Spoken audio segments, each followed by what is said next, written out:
The world is a marketplace, and as such, the effect of trading blocks and trade agreements cannot be overemphasized. Welcome to Trade Gist with C.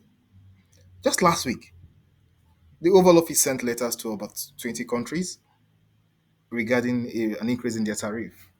If they do not come to the table, of course, and this increase will see countries go from a 2.5% to about 25% plus, right? Tariff varies from 25% to 40% across different countries.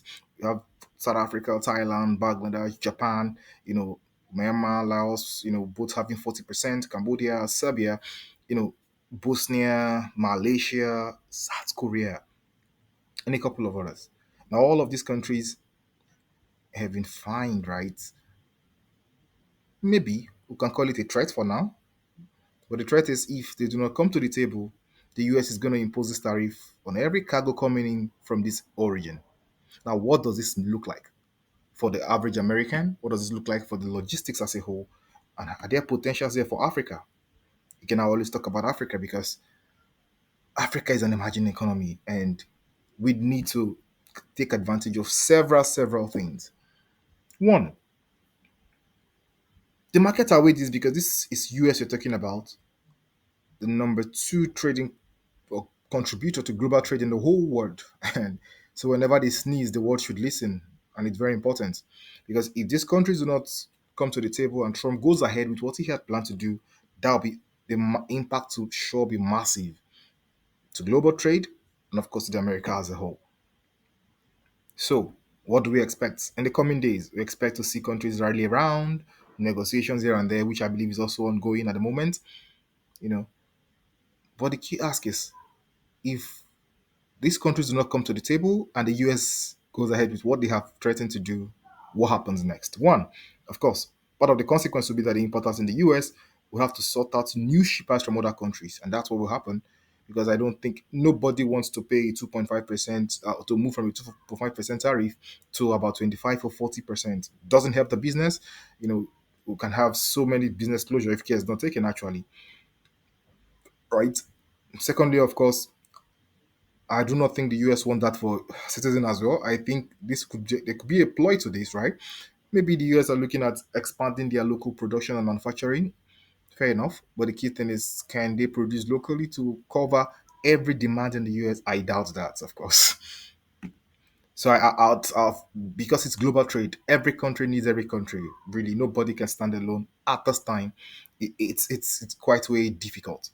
Now, so one of the impacts, if they go ahead, is that the final customers as well, they would have to gear up for the cost implications. So, in US, you want to keep your eyes on this because if this goes on, the impact will be massive, really, in terms of cost. Unless new trading partners, of course, are found, right, or they come to the rescue. Also, for the supply chain world, we understand that this is a major trade lane for so many shipping lines and carriers, right? So if this goes on, that means there have to be a diversion from let's say from the Asia, America, the Europe, America trade lane down, to either intra-Asia for the liners or Asia, Europe, or probably Asia, Africa. Now, if this happens, of course, it's going to push supply because there's going to be supply of vessels, and then the question becomes: does the demand match the supply? So, if there's a case of where demand does not match that supply, then we expect to see a crash in the prices. So, the freight rates would definitely have a dip because of this. If this happens, of course. Now, freight forwarders and other facilitators are they are also being careful. They are watching to see where the pendulum will swing to know how best, because a lot of forwarders can go out of business because of this. Of course, say in the states, as well as new forwarders take advantage of this. So it's always is a game, right? Of numbers for even the liners whose major call is not the US. Okay, for them maybe but of course, to be a global player, you must be servicing the US. There's no doubt about that. As well, of course, so the shippers as well in those origin countries would also be out looking for new buyers, right? And this is where I keep talking about Africa, taking advantage of this, where we can source for new suppliers from these countries. But then the question becomes: is Africa ripe for this? Do we have the infrastructure? Do we have the rule of law? Do we have the right policies to attract these countries and this supplies from these countries down to Africa? Because most of these items here are things that, of course, we import on a regular basis. Where does Africa lie? How do we take advantage of this scenario, form that good trading agreement partnership with this particular country, of course, trade leadership, and make this works? Because this could be a game changer. There's always opportunity in this, right? It's market frictions. Once there are frictions, innovation comes to play. And because there are uncertainty will always bring about market frictions, and market friction looks for innovative solutions. And this is where we expect to see so many solutions. And one of such is, I would say, Africa taking advantage of this, looking at which of this country can we do something with and dive and get a bit of a chunk of that trade. While we know that the US will definitely not be a loser in this because they call the shots globally. So they will always get countries rally around. So I expect to see a change in this. We look forward to the coming days to seeing what would happen. What do you think? What are your thoughts for Africa? What are your thoughts about the other country? Do you think they will merge?